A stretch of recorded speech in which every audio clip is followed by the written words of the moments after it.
প্রিয় শিক্ষার্থীরা, কেমন আছো সবাই? আশা করি সকলেই ভালো আছো। চলে আসলাম দ্বিতীয় ক্লাসে। আর আমাদের ক্লাসগুলো যেহেতু অন রেকর্ডে আছে, তোমরা বাসায় বসে কিন্তু সময় নষ্ট করবে না।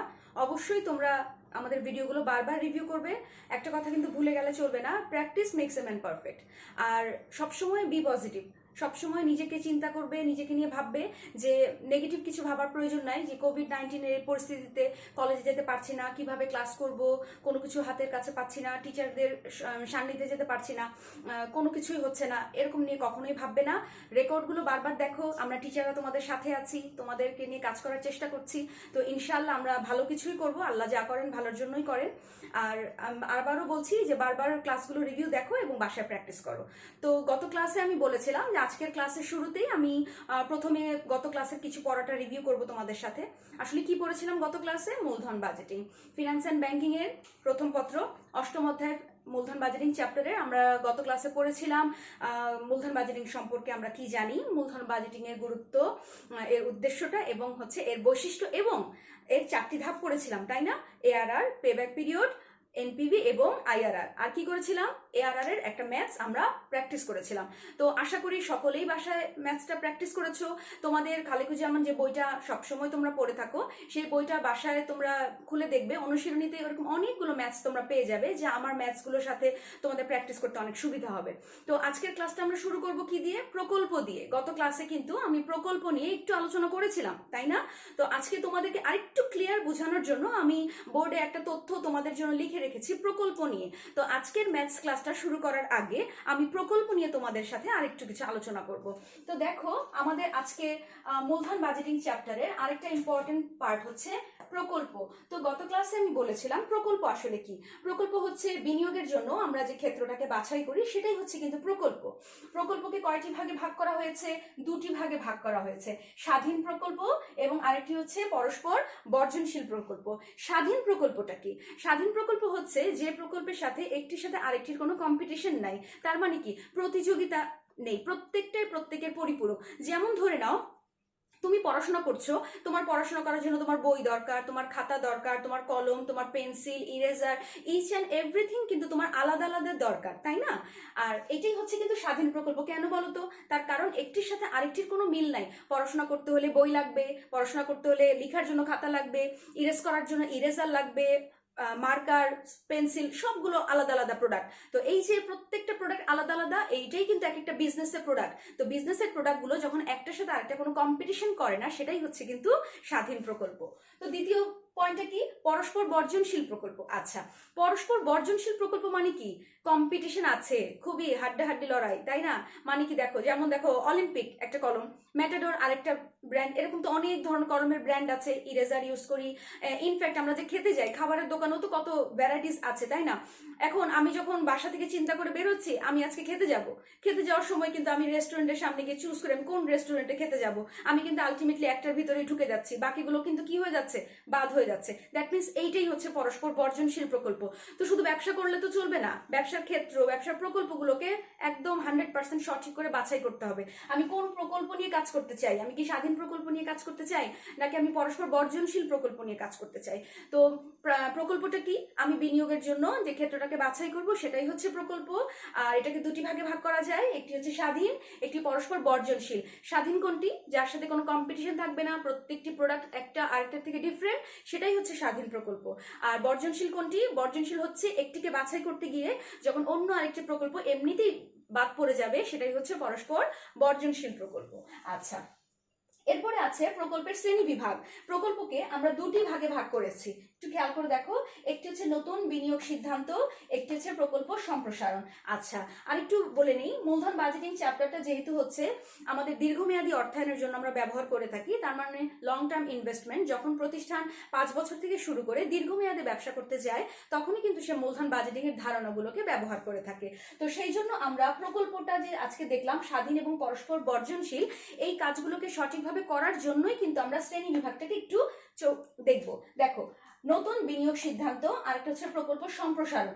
তার মানে হচ্ছে যখন কোনো ব্যক্তি একদম শুরুতে একদম নতুন অবস্থায় প্রকল্পতে বিনিয়োগের চিন্তা ভাবনা করে, তখন সে সবসময় ভাবে এটা আমার জন্য একটি নতুন বিনিয়োগ সিদ্ধান্ত। একদম নতুন অবস্থায় বিনিয়োগ সিদ্ধান্তে আমার কি কি করতে হবে। শুরুতেই সে ভাবে নতুন সম্পত্তি সে ক্রয় করতে পারে, যেখানে তার একেবারে নতুন ইনভেস্টমেন্ট। দ্বিতীয়ত সে ভাবতে পারে সম্পদ সে পুনঃস্থাপন করতে পারে, অথবা তার যদি এটা আগের বিনিয়োগ করা কোনো প্রতিষ্ঠান হয়ে থাকে বা প্রকল্প হয়ে থাকে, সেখানে সে নতুন ভাবে কিছু অ্যাড করতে পারে। যেমন মনে করো কোনো একটা কোম্পানিতে আগে তোমার ফটোকপি মেশিন ছিল না, কিন্তু এখন ফটোকপি মেশিন আছে, অথবা আগে প্রিন্টার মেশিন ছিল না, এখন প্রিন্টার মেশিন আছে। তার মানে কি, যখন সে ব্যবসা স্থাপন করেছে তখন সে ফটোকপি মেশিনটা দিয়ে স্টার্ট করেছিল, আর যখন তার ব্যবসাটা রানিং হয়ে গেছে সে এখন প্রিন্টার মেশিন এনেছে। আগে তার এলইডি কম্পিউটার ছিল না, কিন্তু এখন তার এলইডি কম্পিউটার এসেছে। তার মানে এই তো হচ্ছে তার প্রকল্প ধীরে ধীরে কি হচ্ছে, সম্প্রসারিত হচ্ছে, নতুন করে তার কি হচ্ছে, নতুন করে আসতেছে তার প্রকল্পতে। এরপর আছে প্রকল্প সম্প্রসারণ, ধীরে ধীরে এটাকে আরো বেশি ইনক্রিজ করা।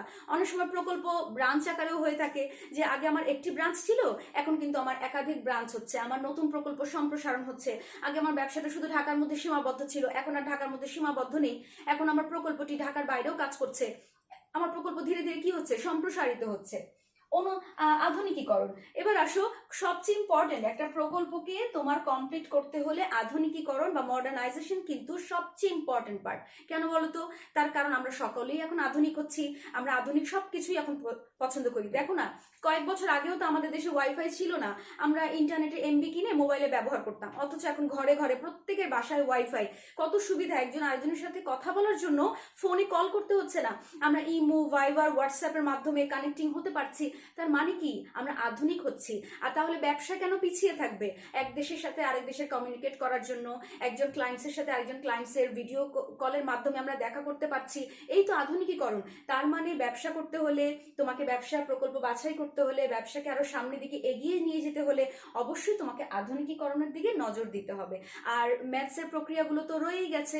বড় প্রতিষ্ঠানগুলো তাদের সিদ্ধান্ত নিতে হলে এআরআর ক্যালকুলেশন করবে, তার আয়ের হার জানতে চাইবে, তার পে ব্যাক করতে চাইবে, এনপিভি, আইআরআর তো সিদ্ধান্তগুলো রয়েই যাবে। তো আজকে আমাদের প্রকল্পের ধারণা থেকে আমরা কি শিখলাম? ব্যবসায় যখন নতুন করে ইনভেস্টমেন্ট করবে, প্রকল্প বাছাই করাটা কিন্তু খুবই ইম্পর্টেন্ট। ঠিক আছে, তো আজকে আমি তোমাদেরকে গত ক্লাসের মতো এআরআর এর নতুন একটি ম্যাথস করাবো। আর আমার এই ক্লাসটি যেহেতু তোমার 4টি ধাপে বিভক্ত, আমাদের প্রকল্প যেহেতু 4টি ধাপে বিভক্ত, তাই আমাদের এটা তো 2টি বা 3টি ক্লাসে হবে না, আমি এটাকে মোটামুটি 6টি ক্লাসে ভাগ করেছি। তা আগামী 6টি ক্লাস যদি তোমরা খুব মনোযোগ দিয়ে আমার সাথেই থাকো, তাহলে ইনশাল্লাহ তোমাদের ক্যাপিটাল বাজেটিং চ্যাপ্টারটা পুরোপুরি ক্লিয়ার হয়ে যাবে আশা রাখছি। তো চলো আমরা আজকে একটি এআরআর এর নতুন একটি ম্যাথস দিয়ে আবার ক্লাসটি নতুন করে একটু দেখে নিই।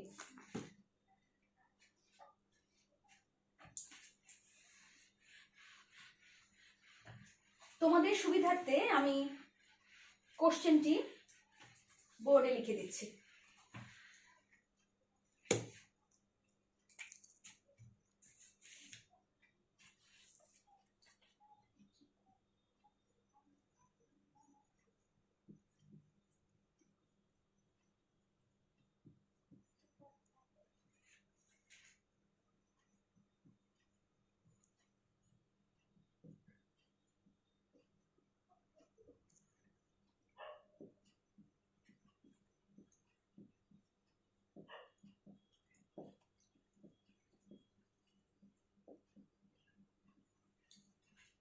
শিক্ষার্থীরা, তোমরা সকলেই বোর্ডে যে কোশ্চেনটা আছে তা খাতায় লিখে নিতে পারো, তাহলে তোমাদের জন্য অঙ্কটা করতে খুব বাসায় সুবিধা হবে।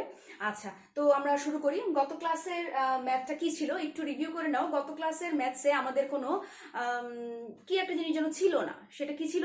সেটা কিন্তু ট্যাক্স। আমাদের অঙ্কে কিন্তু কোনো ট্যাক্স ছিল না। আচ্ছা, আমাদের এই অঙ্কে কিন্তু একটা ট্যাক্সের মান আছে। কোথায় আছে? এই যে করের হার আছে 40%। ট্যাক্স কি সবাই জানো তোমরা, ব্যবসা করতে হলে গভর্নমেন্টকে অবশ্যই ট্যাক্স দিতে হবে। তো এই সুযোগে আমরা একটু পড়ে নিই ট্যাক্স কত প্রকার। ট্যাক্স কিন্তু 2 প্রকার, একটা হচ্ছে কর্পোরেট ট্যাক্স আর একটা হচ্ছে পার্সোনাল ট্যাক্স। যখন কোনো বিজনেস করার জন্য তুমি বিনিয়োগ সিদ্ধান্ত নিবে, তোমাকে অবশ্যই গভর্নমেন্টকে তোমার কর্পোরেট ট্যাক্সটা প্রদান করতে হবে।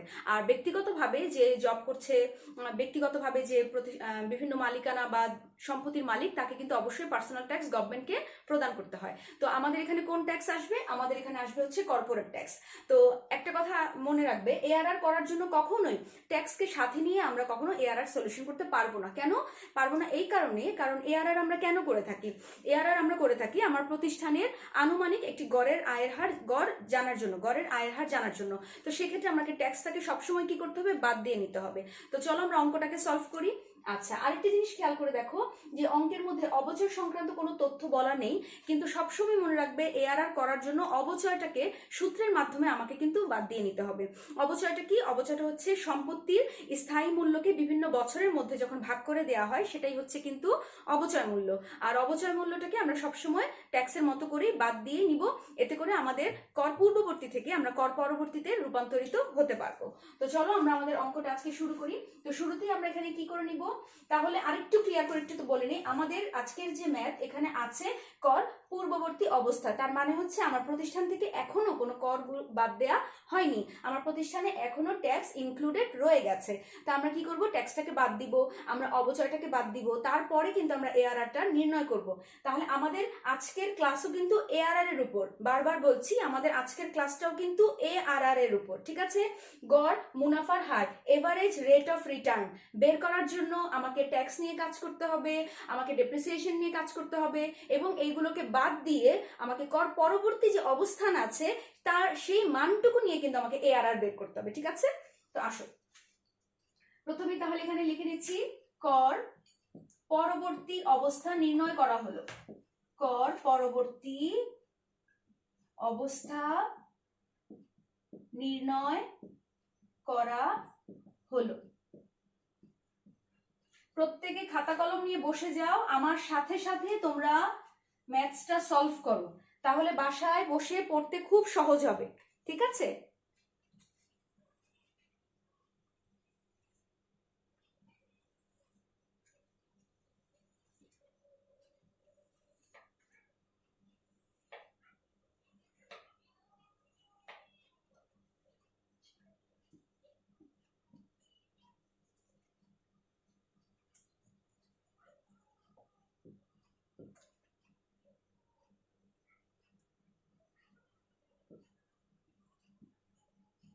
আচ্ছা, তো যাই হোক, আমি আশা করি সকলেরই হয়তো আমার সাথে সাথে ছক করা হয়ে গেছে।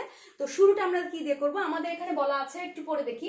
একটি প্রতিষ্ঠানের প্রাথমিক বিনিয়োগ হলো 2 লক্ষ টাকা, প্রকল্পের মেয়াদ আছে 4 বছর, করের হার আছে 40%, নগদ আন্তঃপ্রবাহ গুলো আছে 80,000 টাকা, 70,000 টাকা, 80,000 টাকা এবং 1 লক্ষ টাকা, যার গড় মুনাফার হার নির্ণয় করতে হবে এবং প্রয়োজনীয় আয়ের হার আছে 10%। তাহলে আমরা এখানে কি বের করব? আমি আজকে ক্লাসের একটু আগে কি বলেছি যে আমাদের এআরআর করার জন্য আমাকে অবশ্যই ট্যাক্স বাদ দিতে হবে, আমাকে অবচয় বাদ দিতে হবে, তারপর আমার যে পরবর্তী অবস্থাটা থাকবে সেটা দিয়ে আমাকে এআরআর করতে হবে। তাহলে আমার অঙ্ক দেখে আমি বুঝতে পারছি আমাকে ট্যাক্স সহ দেয়া আছে। তা আমার এখানে বিবরণে আমি ফার্স্টে কি লিখব? তাহলে আমি বিবরণে লিখব অবচয় ও কর পূর্ব মুনাফা। অবচয় ও কর পূর্ব মুনাফা প্রতিষ্ঠান কি আশা করছে? তার আন্তঃপ্রবাহগুলো দেখো এখানে দেয়া আছে। তাহলে আছে 80,000, 70,000, 80,000 এবং 1 লাখ। আচ্ছা, আমাদের প্রশ্নগুলো সাধারণত বাংলাতেই থাকে, কিন্তু আমি সবসময় স্টুডেন্টদেরকে বলি ক্যালকুলেশন করার জন্য ইংলিশে ম্যাথসগুলো করার। তার কারণ হচ্ছে যেহেতু আমাদের ক্যালকুলেটর ইংলিশে থাকে, যদি আমরা ক্যালকুলেশনটাও ইংলিশেই করি তাহলে ভুল হওয়ার কোনো সম্ভাবনা থাকে না, আর মাথায় থাকে বিষয়টা। আর যেহেতু দেখা যাচ্ছে অঙ্কগুলো বাংলায় করছি, ক্যালকুলেটর আবার ইংলিশে আসছে, একটু কনফ্লিক্ট হয়ে যায়, অনেক স্টুডেন্টদেরই বাংলিশ হয়ে যায় অনেক ল্যাঙ্গুয়েজটা। তো যাই হোক, এই জন্য আমি এখানে বাংলায় কোশ্চেনটা তুলে দিয়ে তোমাদের ম্যাথসটা ইংলিশে সলভ করে দিচ্ছি। তো ফার্স্টে আমি কি লিখেছি? অবচয় ও কর পূর্ব মুনাফা লিখেছি। প্রত্যেক বছর প্রতিষ্ঠান কি আশা করছে? 80,000, 70,000, 80,000 এবং 1 লাখ। তো নিয়ম অনুযায়ী প্রথমে আমরা কি করব? অবচয় এবং ট্যাক্সটাকে মাইনাস করব। তো ফার্স্টে আছে অবচয়, অবচয়টা কি হবে? মাইনাস হবে। এখন অবচয় তো আমাদের কোশ্চেনের মধ্যে দেয়া ছিল না, দেখো কোশ্চেনের কোথাও কিন্তু অবচয় সম্পর্কে কিছু বলা নেই। তাহলে কি করতে হবে? সূত্র তো আছে, বার্ষিক অবচয় সূত্র আছে, সেই সূত্র দিয়ে আমরা অবচয়টাকে বের করে নিব। তো আমি আমার উপরে কোশ্চেনটা আশা করি সকলেরই তোলা হয়ে গেছে, আমি কোশ্চেনটা মুছে দিচ্ছি।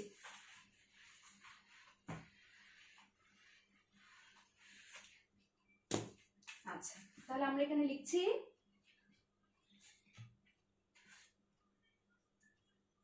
বার্ষিক অবচয়।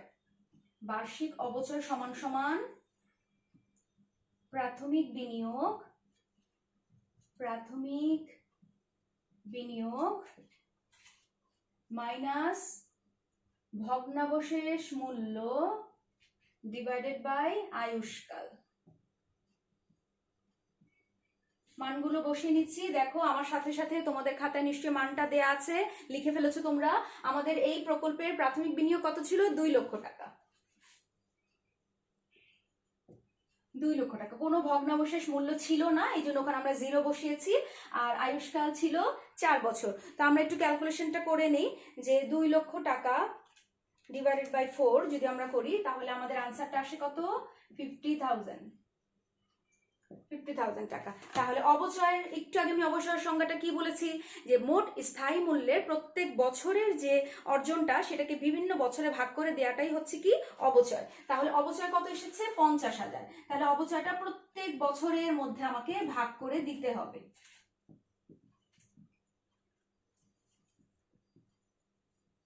যদি অবচয় আমি প্রত্যেক বছরে ভাগ করে দেই, তাহলে আমার এখানে থাকবে কর পূর্ব মুনাফা। কর পূর্ব মুনাফা। তাহলে আসো আমরা ভাগটা মাইনাসটা করি। তাহলে মাইনাস করলে কত আসে? প্রথমটা আসে 30,000, এর পরেরটা আসে কত? 20,000, এরপরে আসে 30,000, এরপরে আসে 50,000। তার মানে এখনো কিন্তু ট্যাক্সটাকে আমরা বাদ দেইনি, আমরা মাত্র কিন্তু অবচয়টাকে বাদ দিয়েছি। তাহলে আমাদের প্রতিষ্ঠানের আন্তঃপ্রবাহগুলো কত ছিল ইত্যাদি, এবং এরপর থেকে আমরা অবচয়ের সূত্রটাকে বের করে আমরা দেখো ভিন্ন বছরে যেহেতু অবচয়কে ভাগ করতে হয়, তাহলে প্রত্যেকটা বছরে আমরা অবচয়টাকে সেম ভাবে বসিয়েছি এবং এই লাইনটা থেকে এটাকে মাইনাস করে আমরা এই লাইনটাকে কিন্তু এনেছি। ঠিক আছে, তো এরপরে তাহলে এই লাইনটার নামটা কি হয়ে গেল? কর পূর্ব মুনাফা। কেন? কারণ এখানে কিন্তু আর অবচয় নেই। এরপর আমরা এই লাইনে তাহলে কি বাদ দিব? করটাকে বাদ দিব। কত পার্সেন্ট বাদ দিব? এই যে প্রতিষ্ঠান, দেখো তোমাদের খাতায় নিশ্চয়ই লেখা আছে যে কর ছিল আমাদের কত পার্সেন্ট? আমাদের কর ছিল হচ্ছে 40%। তাহলে আমরা এখানে 40% ট্যাক্সটাকে মাইনাস করব। কোথা থেকে মাইনাস করব? অবচয়ের এই আনসার থেকে আমরা 40% ট্যাক্সটাকে মাইনাস করব। তাহলে একটু করে নিচ্ছি। 30,000কে যদি আমি 40% ট্যাক্স করি, তাহলে আমাদের ট্যাক্স আসে 12,000 টাকা। 12,000 টাকা। কিভাবে এটা করতে হয়?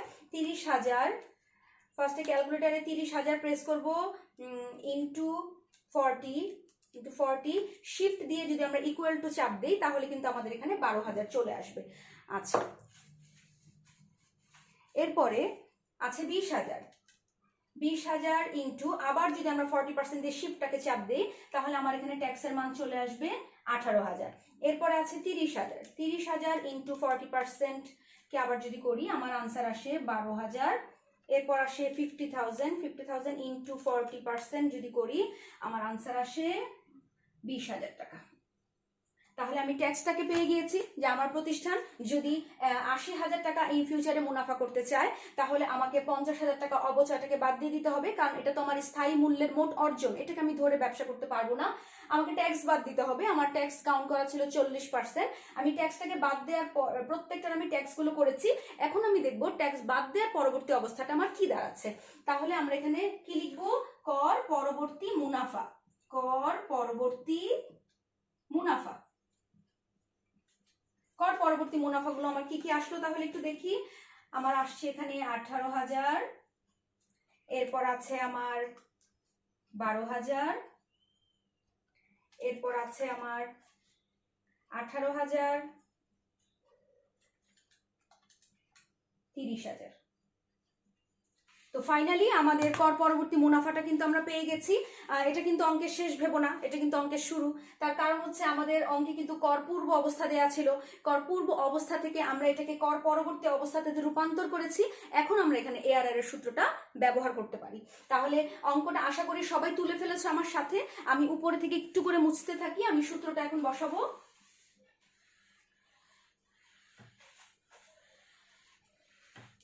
তাহলে ফার্স্টে আমি এখানে কিসের সূত্র লিখবো? ফার্স্টে আমি এখানে সূত্র লিখবো এআরআর।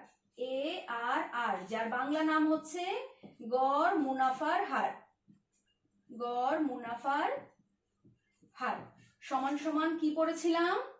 গড় কর পরবর্তী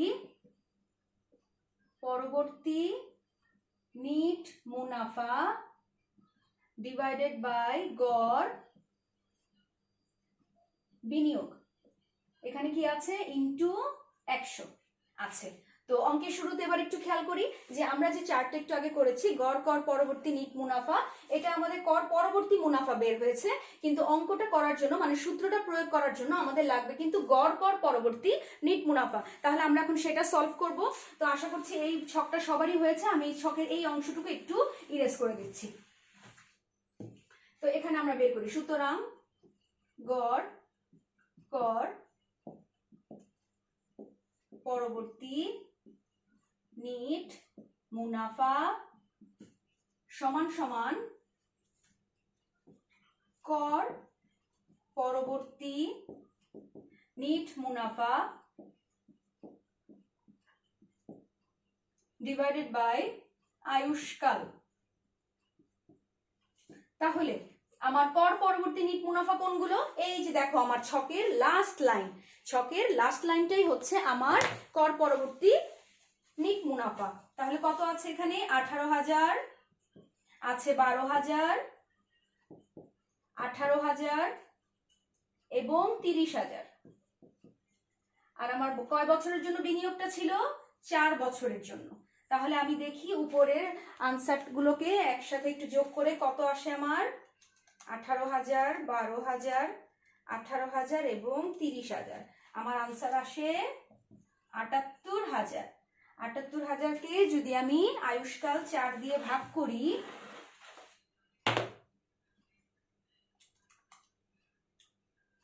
ভাগ 4, তাহলে আমার আনসার আসে 19,500 টাকা। তাহলে এটার আনসার হচ্ছে কোনটা, এই যে এআরআর এর উপরের আনসার 19,500 টাকা। তাহলে আমি সব থেকে কি বের করেছি, কর পরবর্তী নিট মুনাফা বের করেছি, সূত্র দিয়ে কি বের করেছি, গড় কর পরবর্তী নিট মুনাফা বের করেছি, যার আনসার 19,500 এবং সেটা এআরআর এর সূত্রের উপরের আনসারটি আমি বসিয়ে দিয়েছি। এরপর আমার কি লাগবে, গড় বিনিয়োগ লাগবে। একটু খেয়াল করে দেখো আমার অঙ্কের প্রশ্নে কিন্তু গড় বিনিয়োগ দেয়া ছিল না, কি দেয়া ছিল, প্রাথমিক বিনিয়োগ দেয়া ছিল 2 লক্ষ টাকা। তাহলে সেক্ষেত্রে আমাকে কি করতে হবে, আমাকে আবার সূত্র প্রয়োগ করতে হবে, এগেইন লিখে গড় বিনিয়োগ, গড় বিনিয়োগ এর সূত্রটা আমার এখানে বের করতে হবে। ঠিক আছে, তাহলে মানগুলো কি ছিল, এখানে বসবে তাহলে প্রাথমিক বিনিয়োগ মাইনাস ভগ্নাবশেষ মূল্য ডিভাইডেড 2। তাহলে আমার অঙ্কের প্রাথমিক বিনিয়োগ ছিল কত, 2 লক্ষ টাকা, কোনো ভগ্নাবশেষ মূল্য ছিল না বলে এখানে আমরা 0 বসাচ্ছি, ডিভাইডেড 2। তাহলে 2 লক্ষ দিয়ে যদি আমরা 1 লক্ষকে 2 কে ভাগ করি, তাহলে আমার আনসারটা চলে আসে 1 লক্ষ টাকা। তাহলে আমরা কি পেলাম, আমাদের গড় বিনিয়োগ পেলাম 1 লক্ষ টাকা এবং ইনটু 100। তো এখন আমরা একটু এটাকে ভাগ করে দেখে নিই, আমাদের এআরআর এর আনসারটা কত আসে, আমাদের আছে 19,500 ভাগ 1 লক্ষ, আমাদের আনসার আসে 0.195। তোমাদের সুবিধার্থে আমি এই লাইনটাকে একটু এক্সট্রা করছি, এটা আসলে করার তেমন কোনো প্রয়োজন নাই, তারপর আমি তোমাদেরকে একটু দেখিয়ে দিচ্ছি। এখন যদি আমরা এটাকে ইনটু 100 করি, তাহলে ইনটু 100 করি, তাহলে আমার আনসারটা আসতেছে 19.5%। দ্যাট মিনস আমাদের আনসার। ঠিক আছে, তাহলে আমাদের এআরআর এর আনসার কত পেয়েছি, 19.5%। এখন বলো তো কিভাবে বুঝবো আমার ম্যাথসটা হয়েছে কি হয় নাই। এখানে তোমার 2টি প্রকল্প ছিল না, আজকে ক্লাসের শুরুতে তো আমরা প্রকল্প পড়েছি, স্বাধীন প্রকল্প পড়েছি, পরস্পর বর্জনশীল প্রকল্প পড়েছি। তাহলে আজকের যে ম্যাথসটা করলাম এখানে তো প্রকল্প ক খ এরকম কোনো অপশন ছিল না, একটা অপশন ছিল, মাত্র একটাই প্রকল্প। তাহলে একটা প্রকল্প থেকে আমি কিভাবে সিদ্ধান্ত নিব যে এই এআরআরটা কি আমার জন্য গ্রহণযোগ্য কিনা। এবার আসো একটু রিভিউ করে ম্যাথস কোশ্চেনটার দিকে যাও। কোশ্চেনের লাস্ট লাইনে একটা, একদম লাস্টে একটা প্রয়োজনীয় আয়ের হার 10%, একটা ব্র্যাকেটে কিন্তু একটা কথা লেখা ছিল, সেইখানে লেখা ছিল কি, প্রয়োজনীয় আয়ের হার 10%, মানে হচ্ছে এই ব্যবসা করতে হলে আমার যে আন্তঃপ্রবাহগুলো দেয়া আছে এটা থেকে আমি প্রত্যাশা করছি আগামী 4 বছর পর আমি 10% মুনাফা পেতে চাই, এটা আমার প্রয়োজনীয় আয়ের হার, এটা আমি অর্জন করতে চাই। তো যেটা আমি অর্জন করতে চাই তার সাথে যদি আমি এআরআরটাকে একটু ডিফারেন্স করি, তাহলে আমার আয়ের হারটা ক্লিয়ার হয়ে যায়। তাহলে আমার টার্গেট ছিল কত, 10%, আর আমার এই অঙ্কের আনসারগুলো এসেছে কত, 19.5%। তার মানে কত পার্সেন্ট বেশি, 9.5% বেশি। দ্যাট মিনস হচ্ছে এই প্রকল্পের এআরআরটি অবশ্যই গ্রহণযোগ্য। ঠিক আছে, তো আমি আশা রাখি আমি যেভাবে ম্যাথসটি করিয়েছি তোমরা সকলেই বুঝতে পেরেছো। তো আমি বারবার আবারও বলছি তোমাদের গত ক্লাসের ম্যাথসটা রিভিউ করবে, কারণ গত ক্লাসে আমরা এআরআর এর একটা বেসিক ম্যাথ করেছি। আজকে আমি এআরআর এর মেইন ম্যাথটা তোমাদের করিয়ে দিয়েছি, যেখানে আমাদের দুইটা জিনিস আমরা শিখেছি যে যদি আমার কর পূর্ববর্তী অবস্থা থাকে আমাকে অবশ্যই পরবর্তী অবস্থাটা নির্ণয় করে নিতে হবে। অবচয় এবং ট্যাক্সকে বাদ দিয়ে আমি পরবর্তী অবস্থা নির্ণয় করব এবং তারপর আমি এআরআর সলভ করব। তো সৃজনশীল প্রশ্ন পদ্ধতিতে যেহেতু আমাদের পরীক্ষাগুলো হয়ে থাকে, সৃজনশীল প্রশ্নে অবশ্যই কিন্তু এই ধরনের ম্যাথ তোমাদের দুটি প্রকল্প দিয়ে থাকবে। যদি দুটি থাকে তাহলে কোনটি গ্রহণযোগ্য? অবশ্যই বড়টি। তার কারণ আমরা এআরআর কেন করি? আমাদের আয়ের হার যত বাড়বে সেই বাড়ন্ত প্রকল্প নিয়েই আমরা কাজ করতে চাই। তো আজকের সিদ্ধান্ত কিন্তু গ্রহণযোগ্য, তার কারণ আমার টার্গেট ছিল 10% এবং আমি অর্জন করতে পেরেছি 19%, 9.5% বেশি, তাই আমার প্রকল্পটি গ্রহণযোগ্য। তো আজকে আর কথা বাড়াবো না, আজকে ক্লাসটা আমি এখানেই শেষ করব। আর আমি আগামী ক্লাসে তোমাদের পেব্যাক পিরিয়ড নিয়ে আলোচনা করব। তোমরা অবশ্যই খাতা কলম নিয়ে ঝটপট করে বসে যাবে ক্লাসের সামনে। আর ক্লাসের শুরুতেই যেটা বলেছি যে practice makes a man perfect, বেশি বেশি বেশি বেশি ক্লাসগুলো রিভিউ করো ভিডিওতে এবং আমাদের ক্লাসগুলো ভালো করে দেখো। ঠিক আছে, আর আরেকটি কথা, আমাকে তোমরা অবশ্যই মেইলের মাধ্যমে নক করবে। গত ক্লাসে আমি আমার মেইল নাম্বারটা দিয়ে দিয়েছিলাম, প্রয়োজন আমি আজকে আবারও দিয়ে দিচ্ছি। তোমরা মেইলে নক করবে, কোনো সমস্যা থাকলে অবশ্যই তোমরা জানাবে, তাহলে তোমাদের ক্লাসগুলো কোনটি তোমাদের বুঝিয়ে দিলে আরেকটু সুবিধা হয় সেটা আমারও বুঝিয়ে দিতে ভালো লাগবে এবং আমি বুঝতে পারবো আমার স্টুডেন্টরা বাসায় মনোযোগ দিয়ে পড়াশোনা করছে। ঠিক আছে, তো আমি মেইল নাম্বারটা লিখে দিচ্ছি তোমাদের।